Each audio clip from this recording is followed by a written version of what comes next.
नोएडा में software engineer युवराज मेहता की मौत ने पूरे देश में हंगामा मचा दिया है। मामला एनसीआर का है, दिल्ली इलाके का है, इसलिए उसको बहुत ज़्यादा राजनीतिक रूप से हाइप मिली, मीडिया में मिली और पूरे देश में वो एक चर्चा का विषय बनी घटना। इस मौत ने बिल्डरों पर, अफसरों पर, जिला प्रशासन पर बहुत सारे सवाल खड़े किए। वीणा वादन करने वाले, कैलेंडर छपवाकर चर्चा में आने वाले नोएडा प्राधिकरण के सीईओ लोकेश एम की कुर्सी, ये घटना लील गई, चली गई। लोकेश एम पहले भी सरकार की काफी किरकिरी करा चुके थे, कैलेंडर में सरस्वती वंदना करते हुए खुदे बैठ गए थे, लेकिन उस समय वो बच गए। आपको याद होगा, सॉफ्टवेयर इंजीनियर युवराज मेहता वहां पर अपनी गाड़ी के साथ डूब गए। वो 90 मिनट तक शोर मचाते रहे, फोन करते रहे निकालने के लिए, ना तो कोई रेस्क्यू हो पाया और ना ही प्राधिकरण का, इंजीनियर का या बिल्डर का कोई वहां पर आदमी पहुंचा उनकी मदद कर सके। इस घटना ने पूरे प्रदेश को और देश को हिला दिया, साथ ही उत्तर प्रदेश की ब्यूरोक्रेसी को भी हिला दिया। लोकेश एम की असमय विदाई हो गई, 3 सदस्यीय एसआईटी गठित कर दी गई। मुख्यमंत्री अफसरों की इस रवैये से बेहद नाराज हैं। एक नौजवान, उसकी जान चली गई, उसका परिवार बर्बाद हो गया। उसकी गाड़ी को ढूंढने के लिए 24 घंटे से ज्यादा रेस्क्यू चलाना पड़ा। बेसमेंट के लिए कितना बड़ा गड्ढा खोदा गया था, जो तालाब बन गया था 20-25 फीट गहरा। ठीक है, कोई आदमी 24 घंटे निगरानी नहीं रख सकता, लेकिन बिल्डर किस तरह से गड्ढे खोदकर महीनों महीनों, सालों छोड़ दें, लोग उसमें गिरकर मर जाएं, इसको रोकना किसकी जिम्मेदारी है?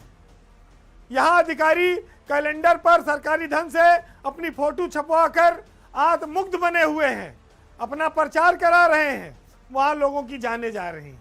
नोएडा आज उत्तर प्रदेश की सबसे चमकदार जगह है, औद्योगिक राजधानी है, जहां उद्योग हैं, बिल्डर हैं, बड़े बड़े लोग रहते हैं। तो स्वाभाविक है कि बड़ा बड़ा खेल होगा।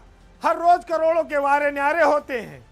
अधिकारी कंबल ओढ़कर घी पी रहे हैं और जब मामला फंसा तब पता लगा कि साहब कितने शरीफ थे। इंजीनियर की मौत पर भी कार्रवाई उतनी तेज ना होती अगर लोगों का आक्रोश ना बढ़ता।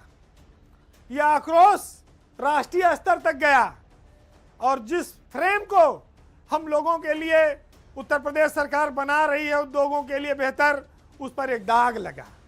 जिस जमीन पे युवराज की कार डूबी, वो जमीन पहले स्पोर्ट सिटी के नाम पर आवंटित की गई थी उस बिल्डर को, लेकिन उस बिल्डर ने नियमों को ताक पर रखकर वहां प्लाटिंग की और जमीनें बेच डाली। ऐसे में परमिशन कैसे दे दी और इस पर अथॉरिटी आंख मूंदे क्यों बैठी रही? उस बिल्डर पर 3000 करोड़ रुपया बकाया है नोएडा प्राधिकरण का, उसकी वसूली क्यों नहीं होती? इसके लिए कोई प्रभावी कार्रवाई क्यों नहीं की गई? और आपको बता दें कि खाली नोएडा में तो एक हादसा हुआ है, देहरादून वाले भी सतर्क हो जाएं, वहां भी लोटस ग्रीन का प्रोजेक्ट है, वहां भी ऐसे अंधाधुंध अवैध निर्माण और अतिक्रमण चल रहा है। तो नोएडा वाली कहानी देहरादून में न दोहराई जाए, इसलिए सतर्क हो जाएं। और रही बात, देखिए नोएडा जो है, लोग कहते हैं कि नोट छापने की जगह है, मशीन बन गई है।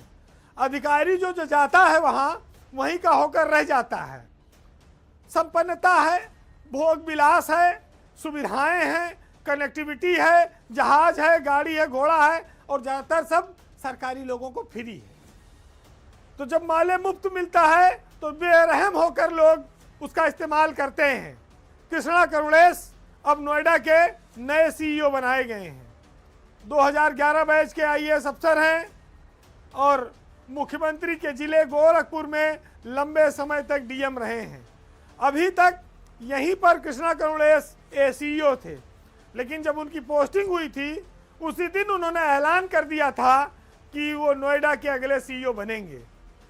तो कृष्णा करुणेश भी बहुत हिम्मती आदमी निकला कि वो ऐलान करके पद हासिल किए।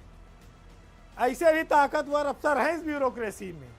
कहते हैं कि छींका टूटा तो बिल्ली के भाग से टूटा। लोकेश एम हटे तो कृष्णा करुणेश के भाग से हटे। अब नोएडा अथॉरिटी के नए बॉस हैं कृष्णा करुणेश।